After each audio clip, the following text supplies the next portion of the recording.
goes, Salem Hills High School? Excited for the opportunity to talk to you for a few minutes this morning. As you know, we've started the new citizenship policy. We're a semester in. We found that there are some things that work well with it and some things that don't work as well. And so we've spent a lot of time as faculty and staff trying to come up with some changes to it. And I think as you meet with your teachers today, they're going to share with you what their new revised plans are. The policy is this. Really, it's be where you're supposed to be when you're supposed to be there and do what you're supposed to do when you're there.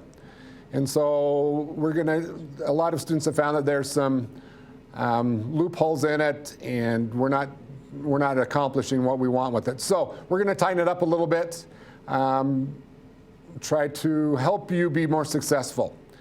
One of the major concerns that some of the parents or the teachers are having is that students are waiting till the end of the term to do everything, and deadlines are hard. And so we would like to encourage you to do what you're supposed to do when you're supposed to do it. That makes life better for everyone.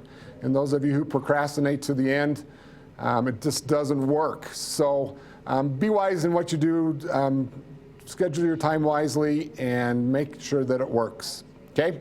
So there's one other thing that I want to talk about. There's an administrative citizenship grade also, and that is what we as administrators give every student. And before is pretty lax there too, but we're going to tighten that one up also. So the new policy will be this. When you get 5 unexcused absences total, that would be 1 day of not going to school, then your citizenship grade from us will drop 1 grade.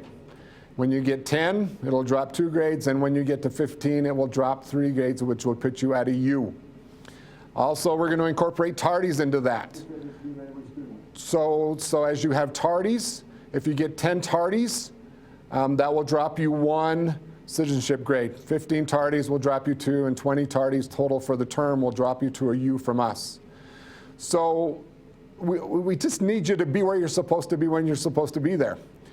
So with those in mind then, from our end, as you're trying to make those up, we've decided that the first thing that you would have to do is complete a SOAR study skills course. We're going to come up with an online course for you to do to make up a U, and that will just raise it 1 grade. So if you continue to miss after that, then you're just going to drop back down also. So the next one after that would be a combination of community service hours or working on an ACT prep program that we just got for all the juniors and sophomores, and we'll work that out too. So really we want you to be where you're supposed to be when you're supposed to be there. Also with this, we want to focus on the positives. We've sat this morning as an admin team and tried to come up with some positives that we could do.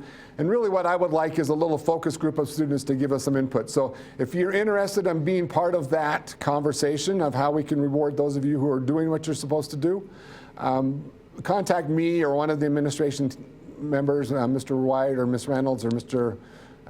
Bradshaw, and we'll come up with a team together. We'll sit down and come up with some things. We've done the golden ticket party in the past, and that's been fun, but we're looking at some other things of how we could incorporate that into making it a positive experience. So just one more time reminder, we're going to change a bunch of things. So make sure you go to classes today, and as teachers explain their new citizenship policy in their class, make sure you understand that the goal is that you go to class and learn what you're supposed to learn and do what you're supposed to do when you're supposed to be there. Now, with that being said, this week's schedule, I forgot to put this in the Monday memo for teachers, but tomorrow we're going to do an extended lunch because our turnout at the Spanish Fork basketball game was fantastic. I understand we had more students than they did, and we really helped influence the game for both of our teams. So we're going to do an extended lunch on Wednesday. On Thursday, we're going to do a little activity during SNN time for, what's the kid's? For Rhett, the little boy that we've done some things with. He's going in for surgery, so we're going to do cards for him on Thursday. And then Friday we have an assembly, a Hope Squad assembly in the gym. So that's kind of the rest of the week's activities. I really appreciate what you do. We have great students, and we're doing some amazing things at our school. Please just take responsibility for your learning and doing what you're supposed to do. And if you can do that, everything will be good. Now, there's one last thing I forgot to tell you, that those of you have unscheduled classes. So if you sign that little paper that says you won't be here and you're supposed to be off campus, and we just have, and it seems like at the semester break, a lot more seniors sign up for that. If you have that, my expectations are that you're not in the building. We seem to have people who say they want to study, and that's just not acceptable. So if you're in the building, we're just going to walk you down to the counseling center and sign you up for a class, if that's what you want to do. So if you sign up for those unscheduled classes, if you're off campus, make sure you're off campus. If you're here, we're going to put you in a class.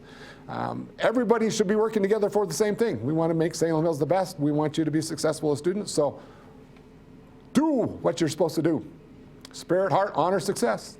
Anchored in integrity and power to succeed. Focus on the future. Thanks for all you do. Have a great day.